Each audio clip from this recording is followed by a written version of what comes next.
सत्य देश में सदा विराजमान हैं और हमारे स्वामी पराये नहीं हैं।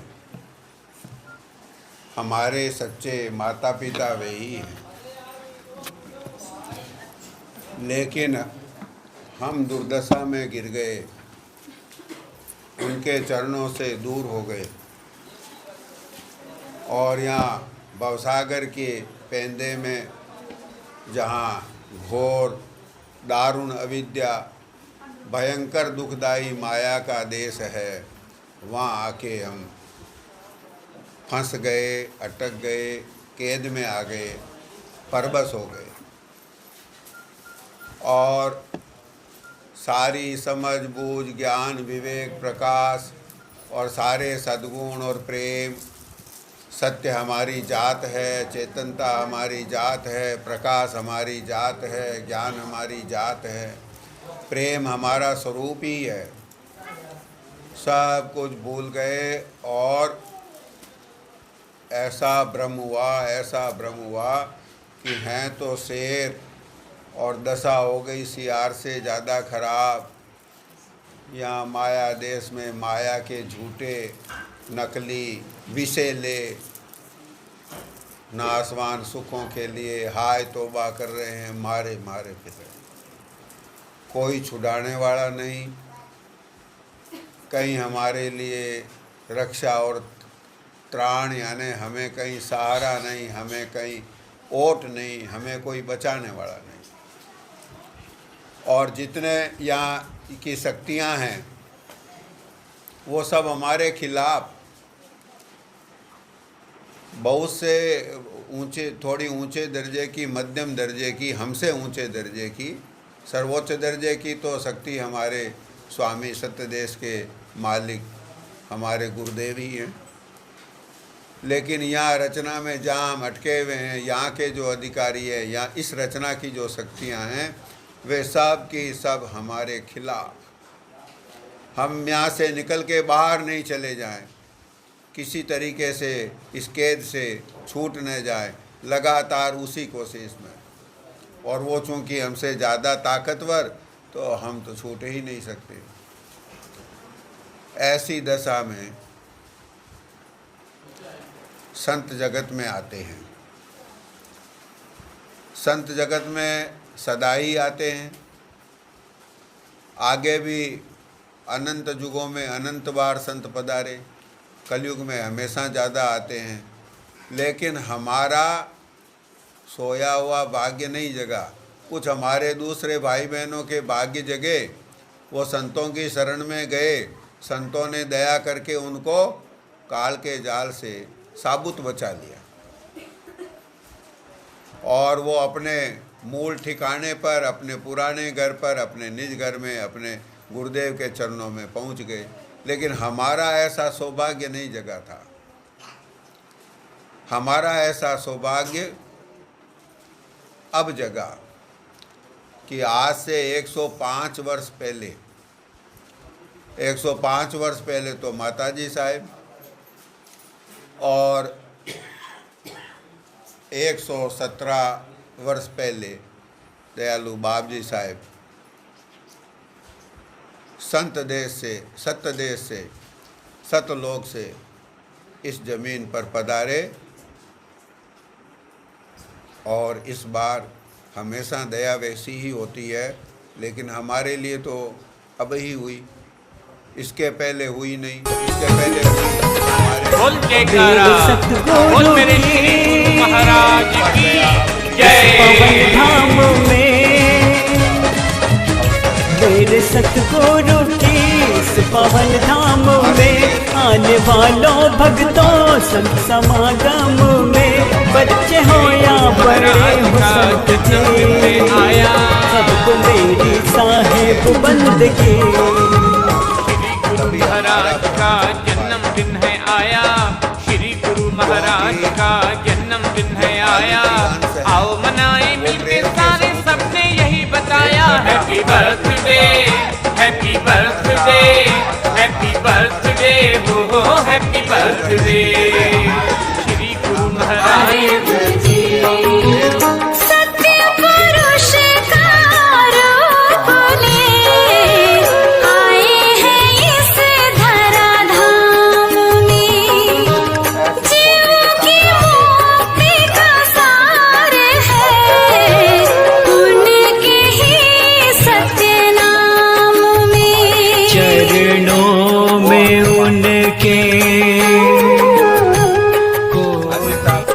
साहिब सतगुरु के चरणों में नित्य ध्यान लगाया करो, मुक्ति मिल जाएगी तुम्हें, गुरु की वंदन लगाया करो।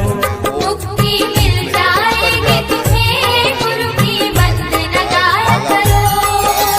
साहिब सतगुरु के चरणों में, साहिब सतगुरु के चरणों में नित्य ध्यान रूप में मिलें तभी ऐसा हो सकता है। इसलिए ब्रह्मानंद जी साहब ने फरमाया, जगत में संत परम हितकारी। हम कहते हैं कि हमारे ऊपर हित करने वाले, हमारे हितकारी बहुत से लोग हैं। जितने दुनिया में रिश्ते नाते हैं उनमें माँ का रिश्ता ज़्यादा अच्छा है, क्योंकि माँ का प्रेम कुछ निस्वार्थ होता है, थोड़ा निस्वार्थ होता है। संपूर्ण निस्वार्थ तो गुरुदेव का ही होता है। इसलिए परम हितकारी तो केवल गुरुदेव ही हैं, संत ही हैं। संत आए जगत में जीवों पर दया करने के लिए ही आए, कोई काम दूसरा उनका नहीं था। यहाँ आने का कोई दूसरा उद्देश्य नहीं था। इस धरा पर बाप जी साहब प्रकट हुए, माता जी साहब खरवाओं में प्रकट होकर के यहाँ पधारे, तो वहाँ प्रकट होने का, यहाँ प्रकट होने का, यहाँ माता जी साहब का यहाँ पधारने का, यहाँ से नागौर पधारने का। अब उस जीवन चरित्र को पढ़ें तो कितना हमें उनके उपकारों को याद करना चाहिए। कितना महान उपकार कि यहाँ का भरा पूरा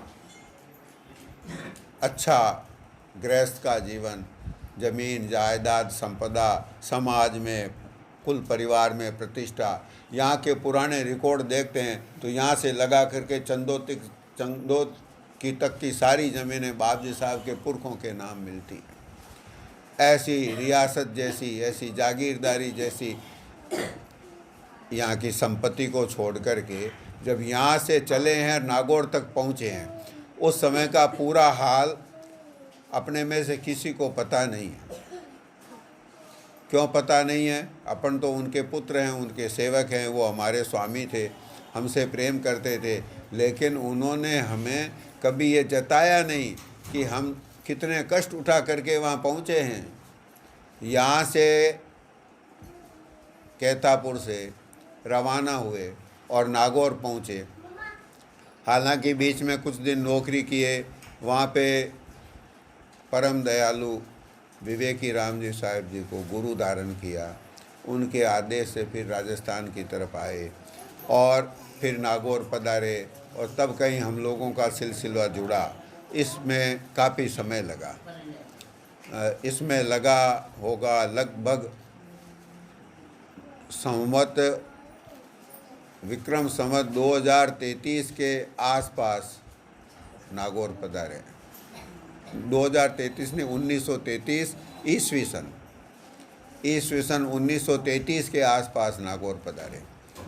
तो उस कालखंड में, उस समय में बहुत कष्ट उठाए, कठिन नौकरी की, परदेश में, अकोला में, बुल्ठाना में।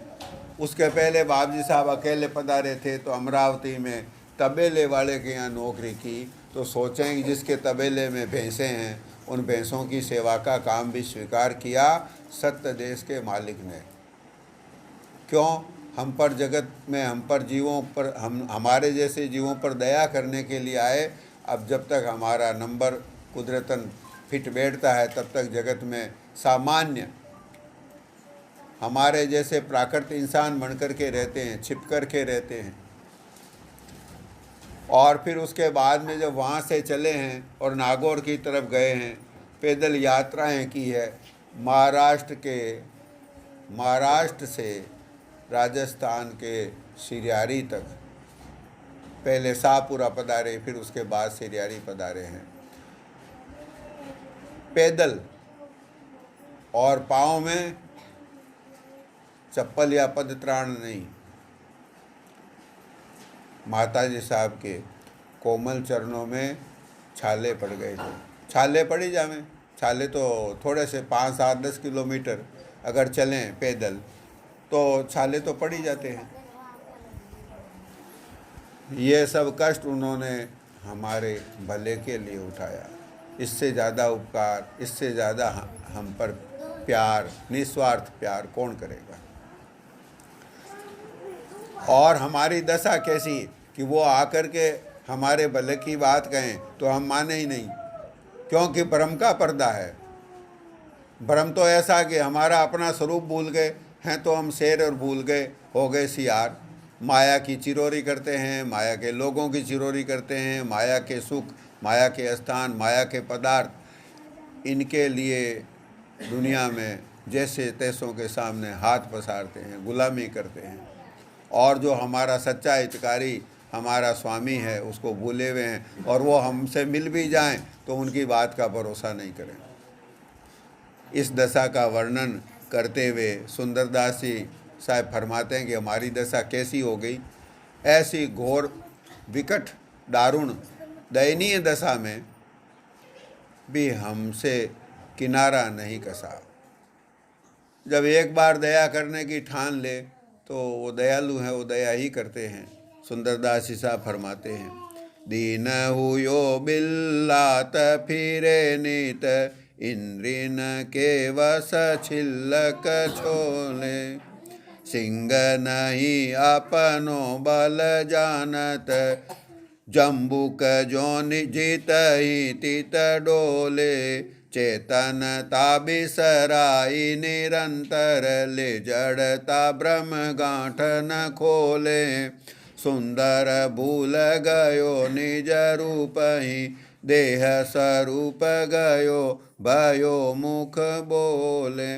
दीन एक राजकुमार, राज्य की गद्दी का उत्तराधिकारी, दीन होकर के लोगों के सामने भीख का कटोरा लिए हुए मांगता है, फटे पुराने चिथड़े पहन करके, आधा भूखा आधा प्यासा।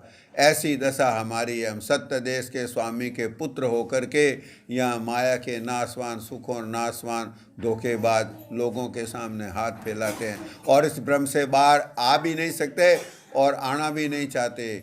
वो मालिक खुद दया करके हमें इस भ्रम से बाहर निकालने की सचमुच में दयापूर्ण कोशिश करते हैं, हम उनका भरोसा ही नहीं करते।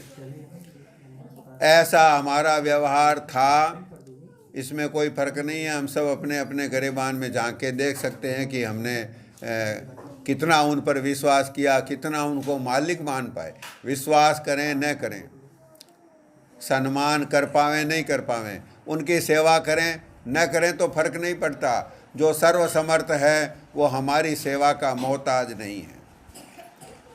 सत्यदेश के स्वामी, जिनके भ्रकुटी विलास से, जिनके भों के इशारे मात्र से प्रकृति यानी कि विद्या माया, कोई भी काम रचना का ऐसा नहीं है कि जो उनके चाहने पर न हो।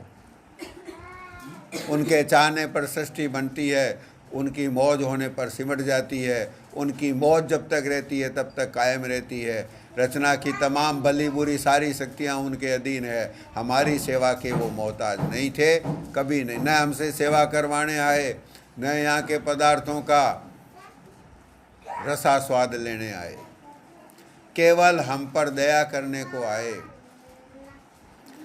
इसलिए यदि संत न हो तो जीव जगत से तर ही नहीं सकता। दूसरा कोई हम पर कभी उपकार करने की सोच ले, दूसरा कोई बड़ा धनी यानी रचना का बड़ा अधिकारी, जो रचना में बीच में कई अधिकारी हैं, सत्य देश के नीचे जो माया देश की रचना है वहाँ पे भी बहुत से अधिकारी हैं और उनका भी हम पर शासन और हुकूमत चलती है। वो कभी हमारा भला भी करना सोच ले तो कर नहीं पाएंगे, क्योंकि इतना धैर्य, इतना शील उनमें कहाँ से होगा। हम तो अपने उपकार करने वालों का उपकार भी नहीं मानते। हमारे और बाप जी के संबंधों की व्याख्या करना असंभव जैसा है। उनके गुण अथाह हैं तो मेरे अवगुण भी अथाह हैं। न उनके गुणों का, उनकी दया का, उनके उपकार का, उनकी लीला का, उनकी महिमा का वर्णन कभी नहीं हो सकता। तो मेरी गलतियों का, मेरे अपराधों का, मेरी मूर्खता का, मेरे ओछेपन का, मेरे टुच्चेपन का, मेरी अकृतज्ञता का वर्णन भी कभी नहीं हो सकता। और जैसा मैं हूँ वैसे ही मेरे दूसरे भाई बहन भी हैं। हमारे संबंध जो बाप जी के और अपने बीच में जो संबंध थे, इनकी एक बड़ी सुंदर व्याख्या एक रूपक कथा में मिलती है। हालांकि इस बात का उल्लेख कई बार आ चुका होगा, लेकिन ऐसी ही उनकी दया है, इतनी ही उनकी करुणा है, इतनी ही उनकी ममता है कि इस रूपक के अलावा दूसरा कोई उनकी दया को याद करने लायक नमूना नहीं मिलता।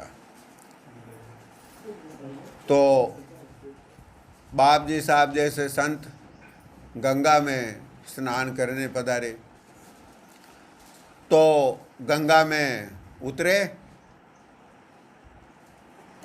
कमर कमर जितना पानी था वहाँ पे डुबकी लगा के जब बाहर निकले, यानी वापस धड़ को बाहर निकाला, तो संतों की नज़र पड़ी कि एक बिच्छू पानी में बहता हुआ आ रहा है, उनके निकट आ गया, जिंदा है, क्योंकि वो पानी में घबराया हुआ डंक वंक हिला रहा है। संतों ने सोचा कि अरे गंगा के प्रवाह के अभी तो किनारे पर ही है, जिंदा है, ये इस गंगा तो यहाँ से लगा करके इलाहाबाद से अभी गंगा सागर बहुत दूर है, हजारों किलोमीटर लंबा, ये तो थोड़ी देर में मर जाएगा बेचारा।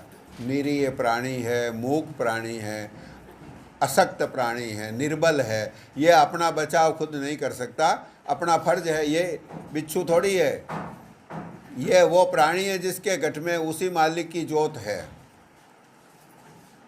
सत्यदेश के स्वामी सत्यपुरुष सद्गुरु दयाल रचना के कण कण में प्राणी मात्र के घट घट में विराजमान है, इस जीव के रूप में भी वही है, उन्हीं का नूर है।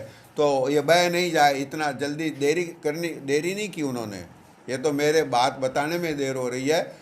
संतों ने क्या किया कि तुरंत अब उसको बचाते कैसे, कोई पेड़ का सूखा हुआ पत्ता हाथ में हो, कागज हो, तो कोई गिलास बर्तन हो तो उस बिच्छू को उसमें ले ले, खप्पर हो तो भी ले ले।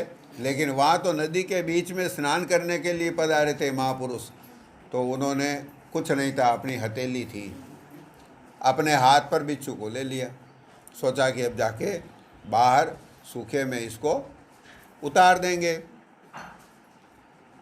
बिच्छू ये थोड़ी जानता था, बिच्छू ये जान गया था कि मैं फंस गया हूँ संकट में, अब पानी के प्रवाह में बह रहा हूँ, क्योंकि हाथ पैर मारे तो भी चलता नहीं है, ज़मीन पे चलता है, पानी में तो हाथ पैर लगाओ, ताकत लगाओ, जोर लगाओ, कुछ चलता नहीं उसका जोर। वो सोच लिया था, समझ गया था कि शायद मैं संकट में फंस गया हूँ, मरने वाला हूँ, पानी के धार में आ गया, घबराया हुआ था, जान का संकट उसके सर पर था। हमारी भी यही दशा है भवसागर में, हमारी जान पर संकट काल हमारे केस पकड़े हुए हैं, हम जानते हैं नित मरते हैं नित जन्मते हैं। तो जैसे ही उसको संतों की हथेली का ठोस आधार मिला, घबराए हुए बिच्छू ने तो आव देखा ताव, पहले भी डंक चला रहा था, तो मारे किस में, पानी में तो डंक चलता नहीं। जैसे ही हथेली पर आया उसने डंक मार दिया, अचानक डंक मार दिया, तो अब बिच्छू के डंक में तो जहर होता है, जहर में जलन होती है, बिच्छू हाथ से छूट गया।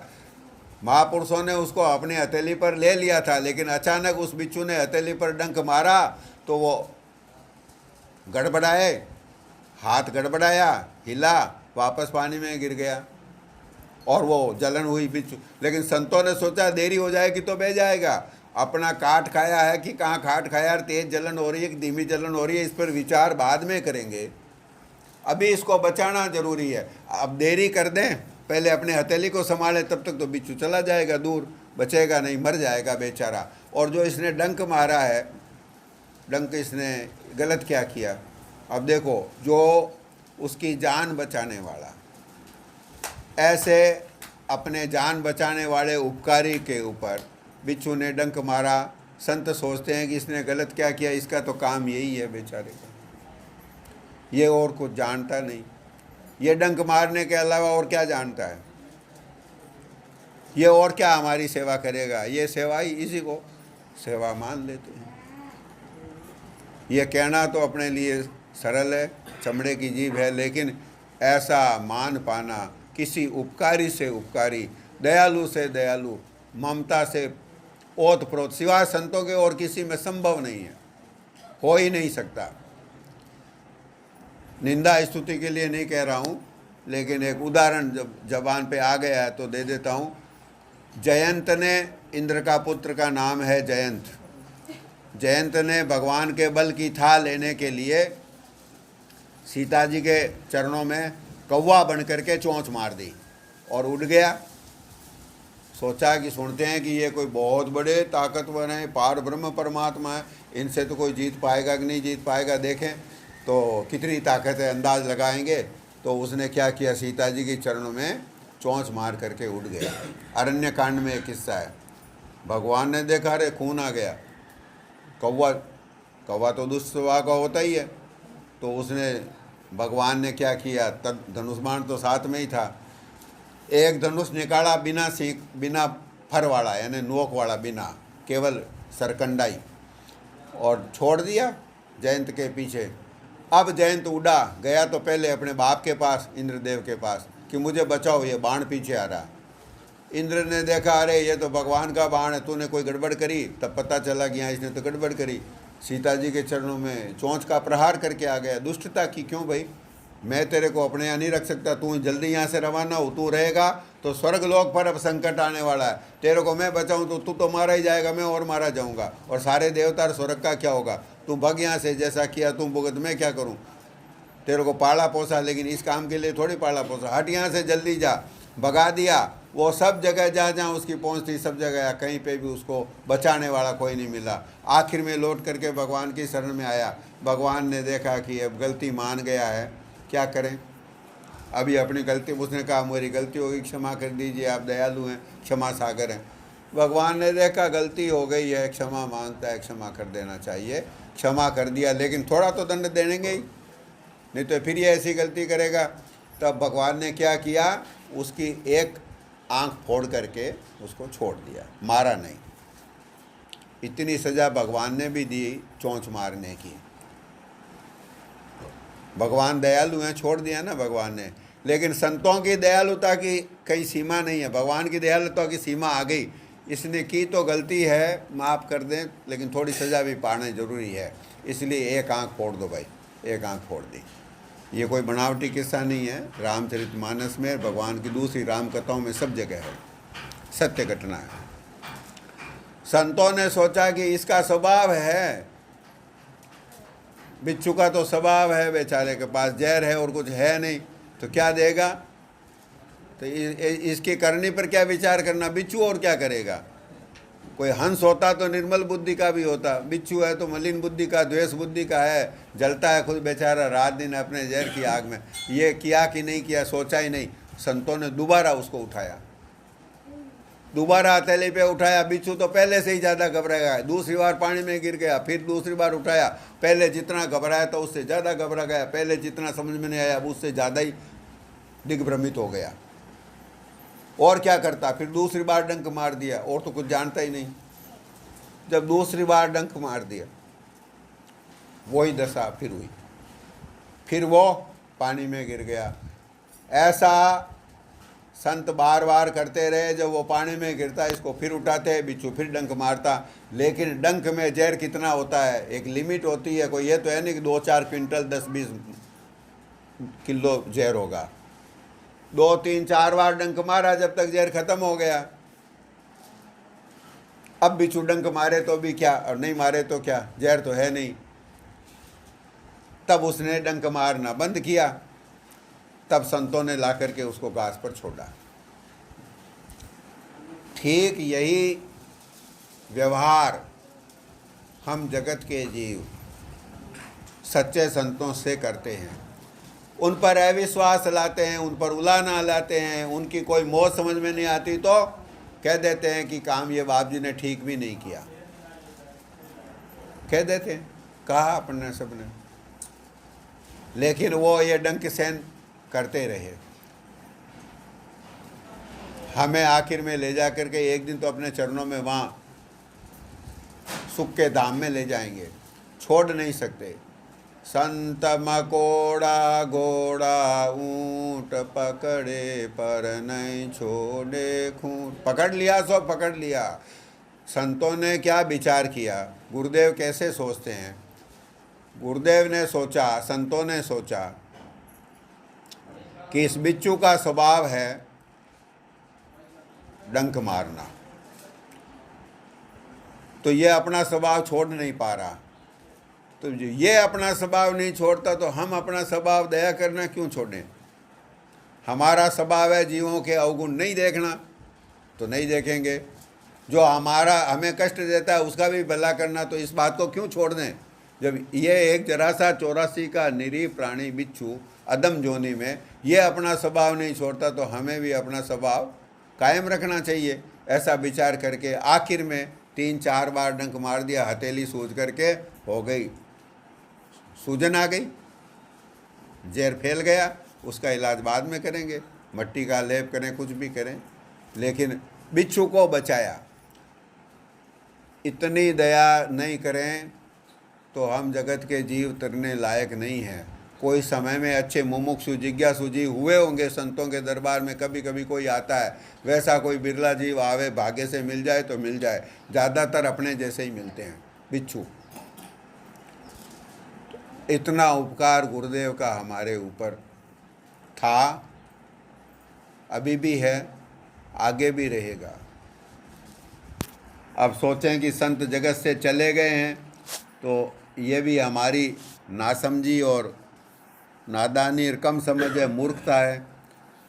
न तो कभी आए न कभी गए। वो तो सत्य देश के स्वामी हैं, सत्य देश में ही सदा विराजमान हैं। जीवों पर दया वहाँ से भी करते हैं, लेकिन वहाँ से की हुई दया से हम भवसागर से पार नहीं होते। वहाँ दया करते हैं, वहाँ से दया की हिलोर उठी, तभी तो जगत में संत रूप धारण करके गुरु रूप में हमें मिले। जब मिले तब हमें गंगा जी में बहते हुए बिच्छू को अपने हाथ पर उठाया। वहाँ रहते अब कोई कितना ही बड़ा सामर्थ्यवान, अब गंगा जी प्रयागराज में बहती है और वहाँ का कोई राजा भी हो तो अपने महल में बैठा बैठा तो बिच्छू को नहीं बचा सकता। बिच्छू को बचाने के लिए कमर तक पानी में उतरना पड़ेगा। तो इस भवसागर में संत इसीलिए आते हैं। और हरिसम सब दुख हारी, परमात्मा का, मालिक का, भगवंत का नाम है हरि। हरि भी कहते हैं, क्यों? वो हमारे दुखों का हरण करने वाले हैं। तो जैसे वो प्रभु हमारे दुखों का हरण करते हैं, वैसे ही संत भी हमारे दुखों का हरण करने के लिए ही आते हैं। वो मालिक रूप में सब जीवों पर समान दया करते हैं, और संतों के रूप में, गुरुदेव के रूप में, संत सदगुरु के रूप में जब मिल गए हमें, तो हम पर अलग से विशिष्ट और ज़्यादा दया होगी।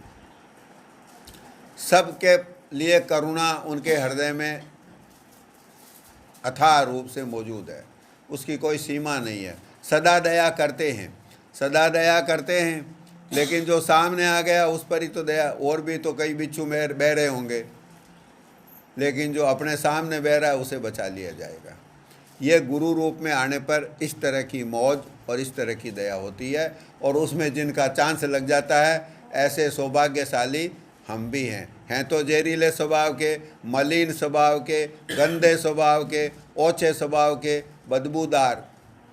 हमारी तो बातें ही ऐसी है कि यदि सारी की सारी जाहिर हो जाए तो कोई सुनना ही पसंद नहीं करे, उनमें से बदबू आने लग जाती है। ऐसी हमारी करनी है, हमें पता नहीं है, क्योंकि हम इस गंदगी के आदी हो चुके हैं। लेकिन इतने निर्मल स्वभाव के संत, जो कभी किसी का बुरा सोचते ही नहीं, जो उनके ऊपर उनकी सेवा करने वाला का भी उतना ही भला करते हैं, और उनको कष्ट देने वाले का भला भी कम नहीं करते, उतना ही बल्कि ज़्यादा भी कर देते हैं। ज़्यादा कैसे?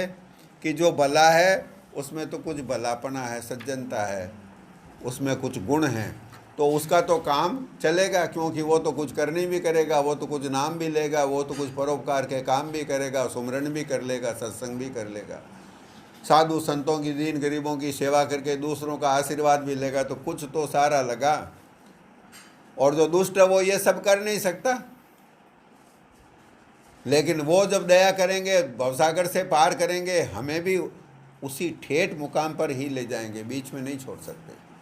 ऐसा उनका बिरद है।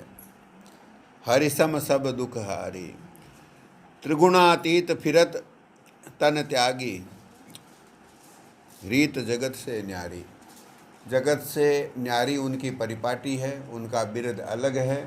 अभी मैंने कहा और फिर एक बार निवेदन कर देता हूँ, निंदा स्तुति के लिए नहीं, समझने के लिए, कि अगर उसकी एक आंख फोड़ करके भगवान ने छोड़ दिया तो भी भगवान की दया ही मानी गई कि भगवान बड़े दयालु हैं, उसको मारा नहीं, उसको बेचारे को एक नयन कर तजा भवानी।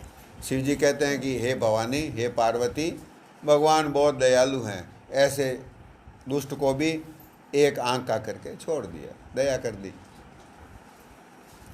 लेकिन संतों की, ये तो जगत की रीत हो गई, ये तो जुगों जुगों से चली आ रही है, हर अवतार में ऐसा करते होंगे। लेकिन संतों की रीत अलग, संतों की रीत अलग कि उसको दंड देना ही नहीं। अब उसका स्वभाव ऐसा ही है, वो कौवा बन करके, कौवा स्वभाव का था जयंत, तो उसने अपना स्वभाव जैसा था वैसा कर दिखाया। अब उसकी बराबरी क्या करना। अब मालिक दया करे, इसको सद्बुद्धि देवे, ऐसा आशीर्वाद और दे देते हैं, विदा करते हैं। तू नहीं कहना मानता दुष्टता की तो उसकी सज़ा नहीं मिले, प्रभु दया करें इस गरीब के ऊपर, इसको सद्बुद्धि दे दें जिससे आइंदा से ऐसा गलत काम करना ही छोड़ दे। ईसा मसीह को जब सलीब पर टांग दिया गया तो आखिरी समय में उन्होंने सोचा कि अब क्या करें, ये जिनका मैं हमेशा भला सोचता था, 12 शिष्य बनाए थे खास, उनमें से एक ने ही दगा किया, एक ने धोखा किया, शिष्य नहीं। जो खिलाफ राजा था उसके सामने जाकर के शिकायत की। वो राजा कहता था कि मैं ईसा मसीह को सज़ा देने को तैयार हूँ, लेकिन इस पर कोई इल्ज़ाम तो लगाए, मैं जांच भी नहीं करूँगा, उन इल्ज़ामों को मान लूँगा, लेकिन इसके ऊपर इल्ज़ाम में लगा के मेरे मुकदमा मेरे दरबार में लावे तो मैं सज़ा दे दूँ। तो उनमें से जो 12 जो थे, उनमें से ही एक ने झूठी गवाही ईसा मसीह के खिलाफ दी। अब ईसा मसीह ने सोचा कि 11 को पार करें कि 12 को पार करें, ऐसा नहीं सोचा कि इस एक को तो नरक में जाना ही चाहिए, सोचा कहीं बेचारा नरक में नहीं चला जाए, और जो राजा इसके कहने में आकर के हमें सज़ा सुना रहा है वो नरक में नहीं चले जाए।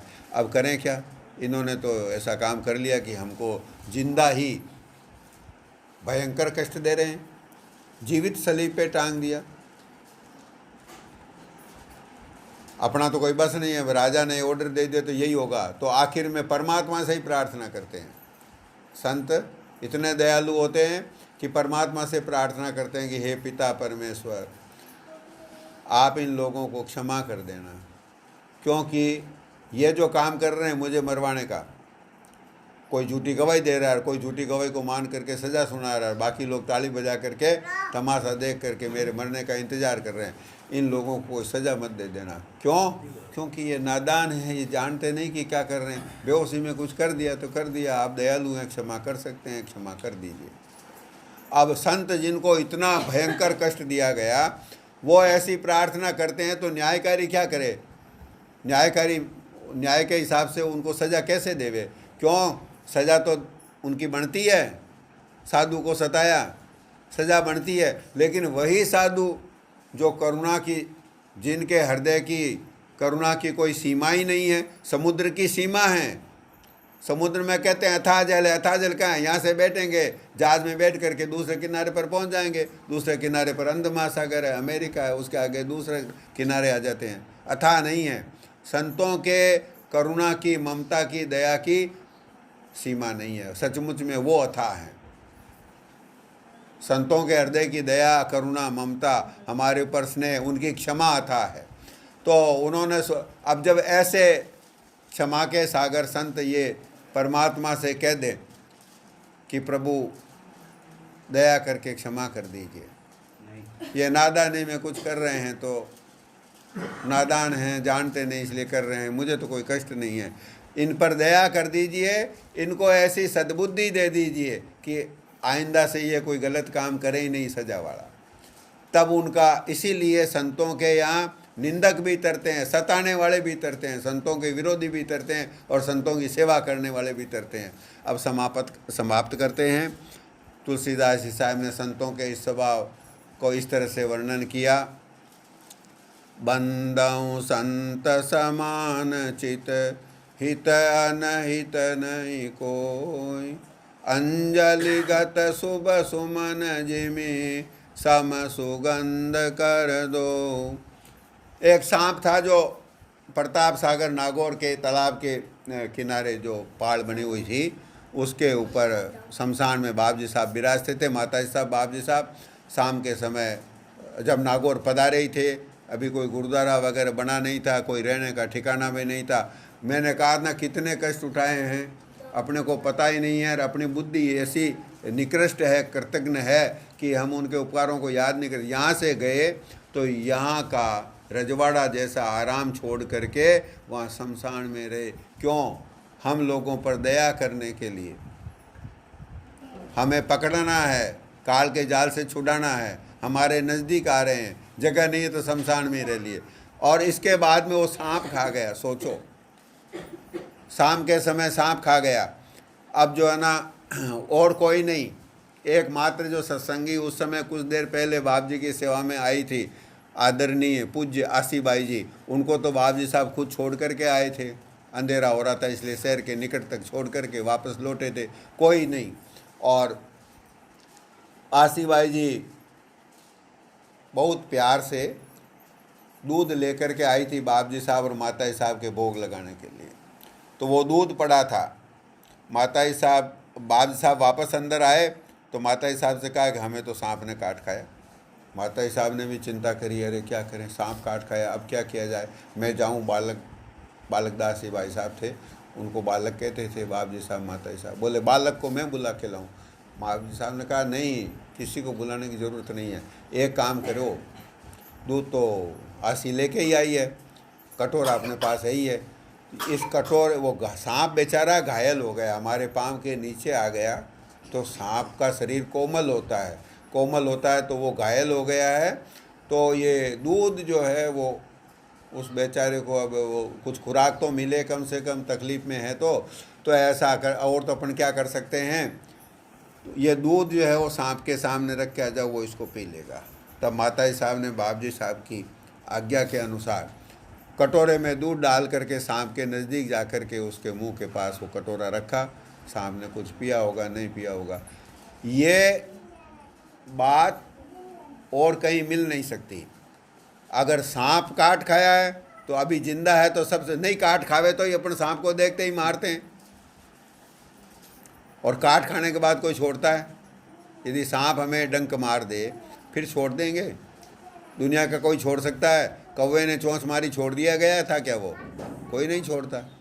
कौवे की चोंच से तो जहर नहीं छटता, उनके चरणों से भी खून आया था कौवे की चोंच के लगाने से, लेकिन जहर का तो खतरा ही नहीं था।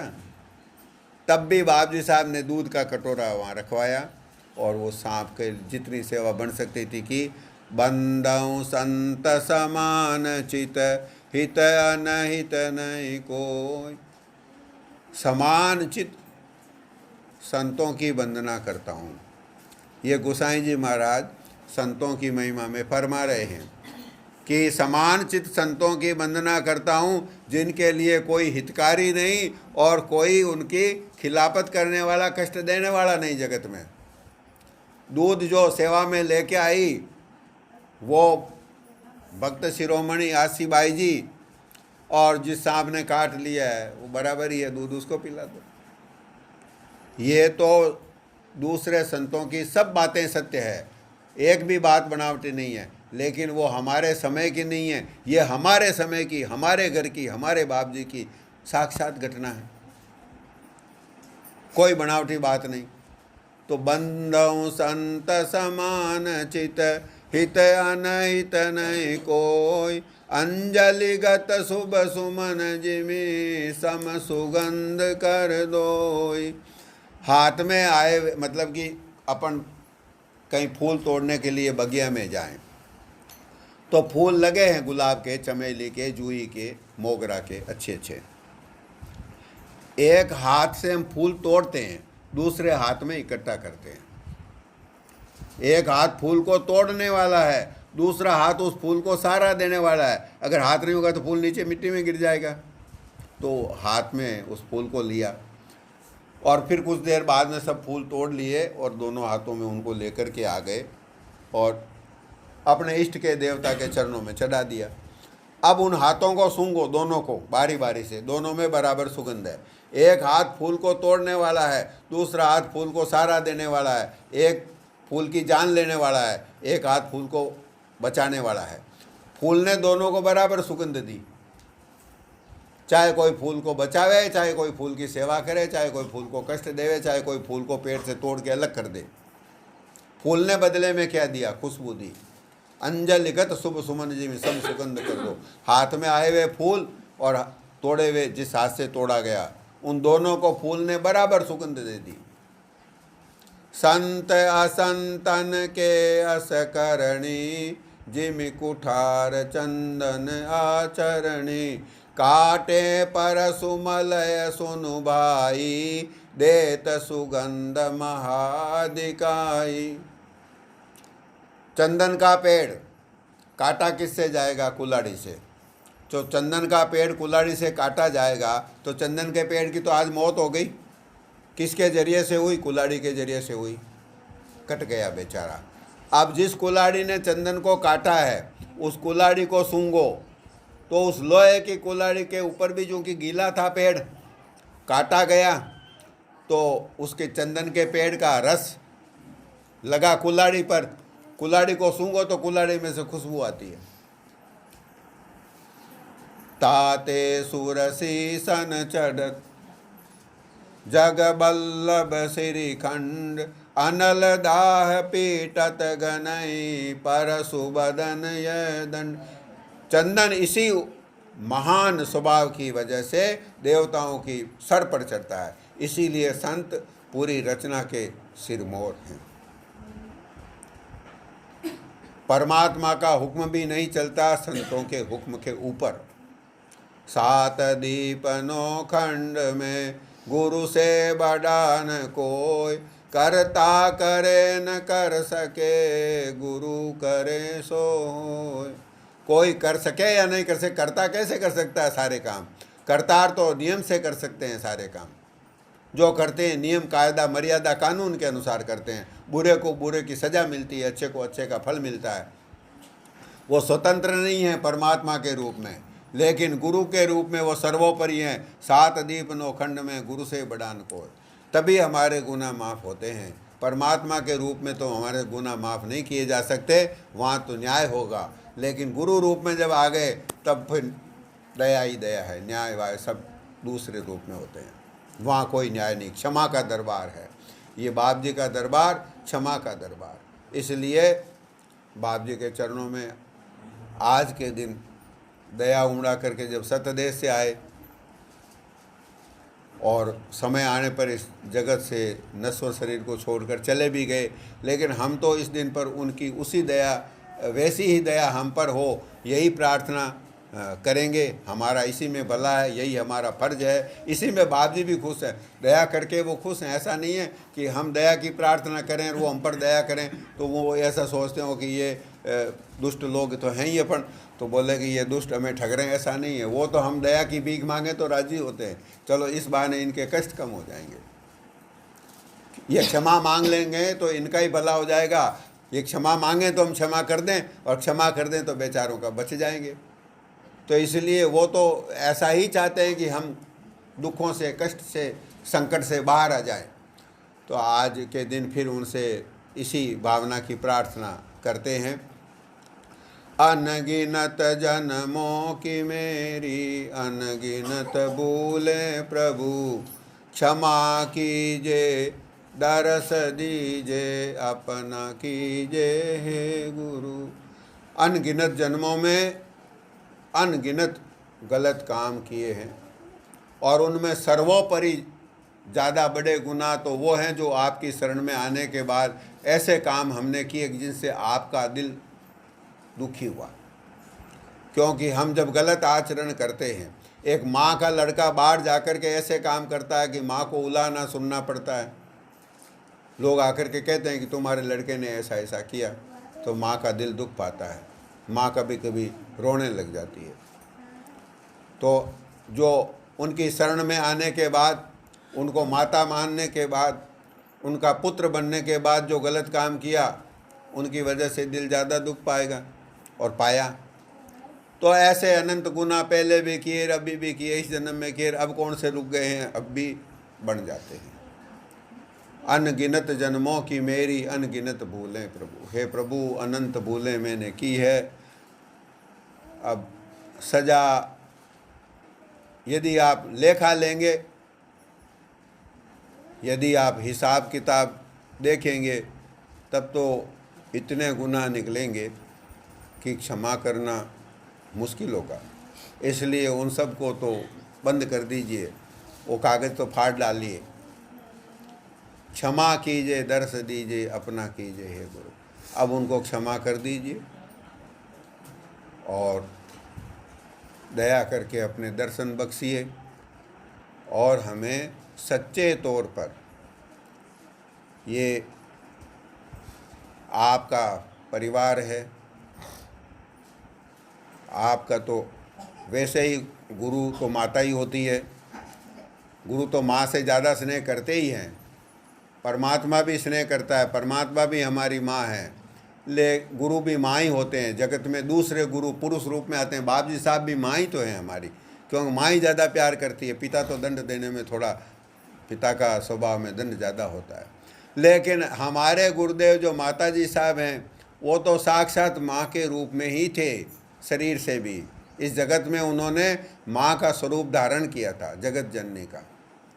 तो क्षमा करना आपके लिए वैसे भी मुश्किल नहीं, और माँ के लिए तो मुश्किल होता ही नहीं।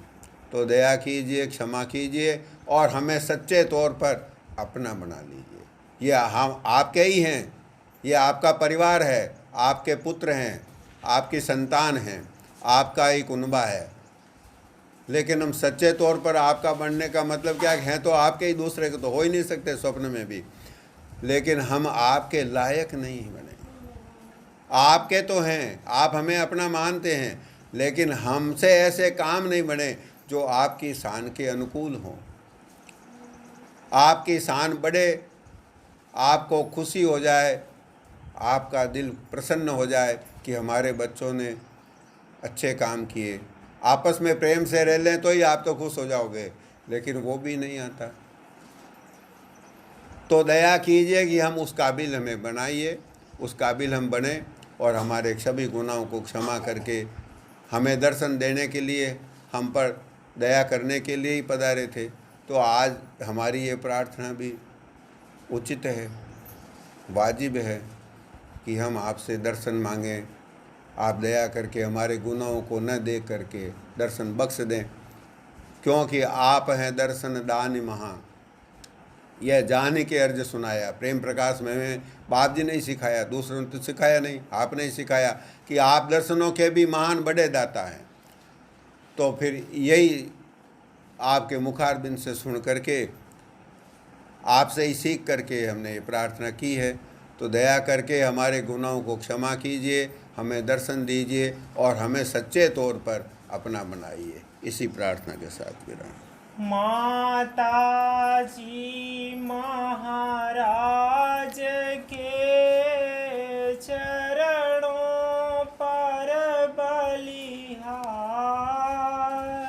माता जी महाराज के चरणों पर बलिहार। धरती दबती राखली पापी नीचा भार। धरती दबती राखली पापी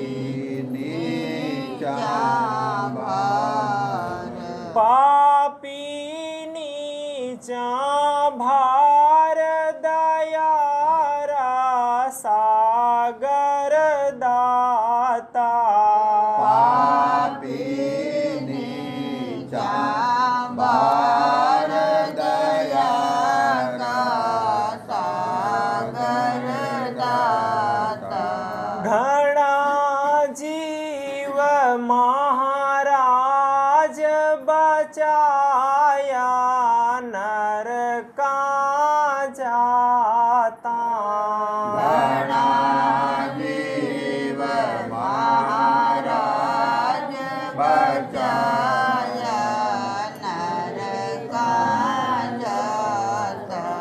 महिमा मेरी मात की कहीं न जावे पार। महिमा मेरी मात की कहीं न जावे पार। माता महाराज के चरणों पर बलिहार। माता जी महाराज के चरणों पर बलिहार। तुम कृपाल माता जी मोहि पाल्यो। तुम कृपाल माता जी मोहि पाल्यो। तुम बिन काग कौन प्रतिपाल्यो।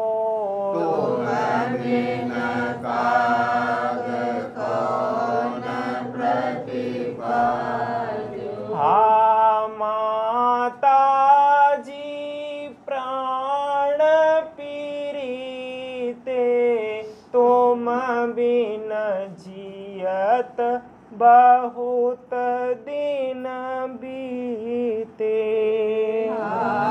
माता जी प्राण पीरीते तुम बिन जियत